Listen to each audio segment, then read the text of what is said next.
শীতকাল মানেই বাঙালির বেরু বেরু সিজন। তো আমিও চলে গেছিলাম দুদিনের জন্য সুন্দরবনে। দুদিনের জন্য গেলেও লাগেজটা একটু বেশি ছিল, কারণ শীতকাল। আমরা 6:30টার সময় বাড়ি থেকে বেরিয়ে টোটো করে সাঁতরাগাছিতে গিয়ে সবাই মিলে জমায়েত হয়ে একটা বাসে করে গিয়ে পৌঁছলাম নামখানা। নামখানায় যখন নামলাম তখন সূর্য মাথায় উঠেছে, তখন বাজে 1:06। আমাদের জন্য লঞ্চ রেডিই ছিল।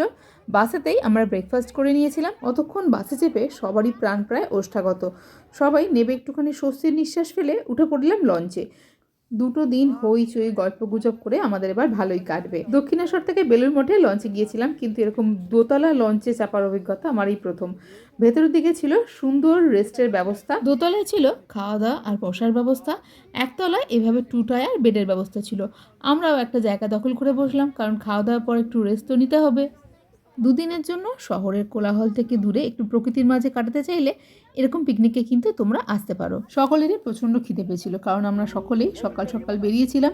যদিও বাসে ব্রেকফাস্ট দেওয়া হয়েছিল, ব্রেকফাস্টে ছিল স্যান্ডউইচ, মোয়া, কলা, ডিম, বিস্কুট, কিন্তু এগুলো তো আমাদের খাওয়া অভ্যেস নয়, আর বাসের এত জার্নির জন্য আমরা কেউ খেতেও পারিনি। প্রথম দিনের লাঞ্চে ছিল গরম গরম ভাত, ঘি, আলু ভাজা, পোস্ত, ডাল ছিল, আর তার সঙ্গে ছিল 2 রকমের মাছ, একটা তরকারি ছিল, আর ছিল চাটনি, পাঁপড়, মিষ্টি।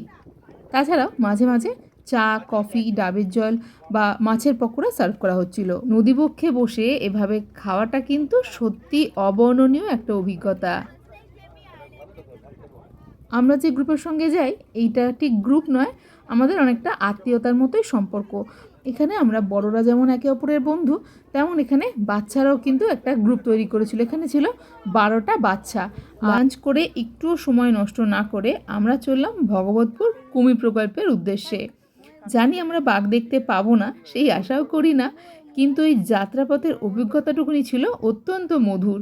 আরও সকাল সকাল আমাদের বাসটা ছাড়ার কথা ছিল, তো সবাই জমায়েত হতে তো একটু দেরি হয়েই যায়, জানোই তো বাঙালির সময়। তো সেই জন্য আমাদের এসে পৌঁছতে নামখানায় অনেকটা দেরি হয়ে গেছিলো।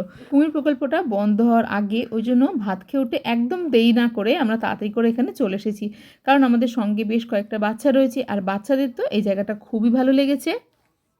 আমি ছোটোবেলায় একবার এসেছিলাম, তখন এই প্রকল্পটা সবে সবে উদ্বোধন হয়েছিল, তখন একদম নতুন ছিল। এখন রক্ষণাবেক্ষণের অভাবে অনেক কিছুই নষ্ট হয়ে গেছে, তবুও যেটুকু দেখলাম সেটুকুও অনেক। বাচ্চাদের তো খুবই ভালো লেগেছে। কুমিরগুলো রোদ পোহাতে ডাঙায় এসেছিল, সেই সুযোগে প্রচুর ছবি তোলা হলো। ভিডিওটা ভালো লাগলে অবশ্যই একটা লাইক করো, চ্যানেলটাকে সাবস্ক্রাইব করে পাশে থেকো। এখন ফেরার পালা। সোনালি সূর্যের আলো মেখে প্রকৃতি যেন এক অপরূপ রূপ ধারণ করেছে। আর এই হচ্ছে আমাদের লঞ্চ। প্রায় 10:30টায় আমরা এসে পৌঁছলাম আমাদের হোটেল রুমেতে। তো এই আমাদের রুমটা একটুখানি দেখিয়ে দিই তোমাদের। এখন প্রথম ঢুকেছি, তাই এই রুমটা এত সাজানো গোছানো, তারপরে কিন্তু এটার হাল একদম বেহাল হতে চলেছে। সময় আমিও প্রচণ্ড ক্লান্ত। শুভম এসে একটু ফ্রেশ হয়ে নিয়েছি। কেমন লাগছে তোমার সুন্দরবন? তাই 5:30টায় উঠে সারাদিন পথশ্রমে ভীষণই ক্লান্ত ছিলাম, সেই জন্য রাত্রেবেলাতে আর কিছুই দেখাতে পারিনি। রাতে একটা ছোট্ট আমাদের ফাংশন ছিল, আর তারপরে ছিল ফ্রাইড রাইস আর মাংস। এখন পরের দিন সকালে ব্রেকফাস্ট করছি আমরা। লুচি রয়েছে, ছোলা আলুর একটা তরকারি, আর রয়েছে গুড়ের মিষ্টি।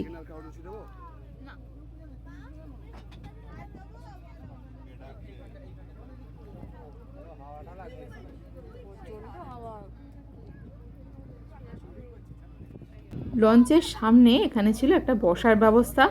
সারাদিন এই জায়গাটা দখল করে আমরা প্রচুর আড্ডা দিয়েছি। ও চালাক আছে, যখনই ফটোটা সামনে আনছি তখনই মুখটাকে খাওয়াটা বন্ধ করে দিচ্ছে, আর সুস্মিতা করে খেলো, আমি তুলে ফেললাম। আমাদের লঞ্চে খাওয়া দাওয়াটা দারুণ ছিল। যিনি রান্না করছিলেন তার রান্নার হাত দারুণ। কোথায় তিনি রান্না করছেন সেই হেঁসেলটা একবার দেখাই, দেখো।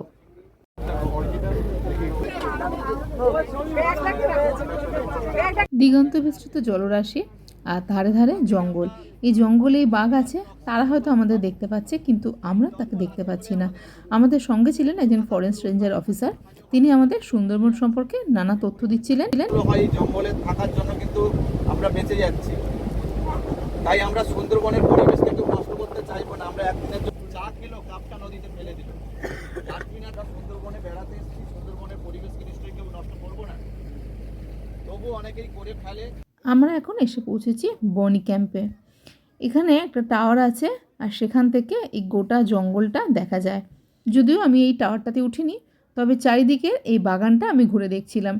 আর দেখলাম সুন্দরবনের সর্বত্রই রয়েছে সোলার সিস্টেম। লঞ্চে ফিরে লাঞ্চ করে আমরা রেস্ট নিলাম, আর বিকেলের দিকে গিয়েছিলাম একটা টাইগার রেস্কিউ সেন্টারে। সেখানে আর কোনো রকম ছবি তুলিনি। তো তারপরে অনেক রাত্রি অবধি আমরা লঞ্চে ছিলাম। লঞ্চে কোনো রকম আলো জ্বালানো যায় না, গুড়গুড়টি অন্ধকারে কোনো রকম ভিডিও করা যায়নি, কারণ আলো জ্বালালে যারা লঞ্চ চালান তাদের অসুবিধা হয়। নিকষ কালো অন্ধকারে লঞ্চে বসে দেখছিলাম এক রাস তারা, যাদেরকে আমাদের শহর থেকে খুব ভালো দেখা যায় না পলিউশনের জন্য। তো ধ্রুবতারা, সপ্তর্ষিমণ্ডল বা কালপুরুষ কত স্পষ্ট লাগছিল ওই সুন্দরবনের আকাশে। এখন বাড়ি ফেরার পালা। দুদিন একটুখানি ফ্রেশ হাওয়ায় নিঃশ্বাস নিয়ে আবার সেই ঘরে ফিরতে হবে। তো ভিডিওটা এখানেই শেষ করছি। ভিডিওটা যদি ভালো লাগে তাহলে অবশ্যই লাইক করো আর চ্যানেলটাকে সাবস্ক্রাইব করো, পাশে থেকো।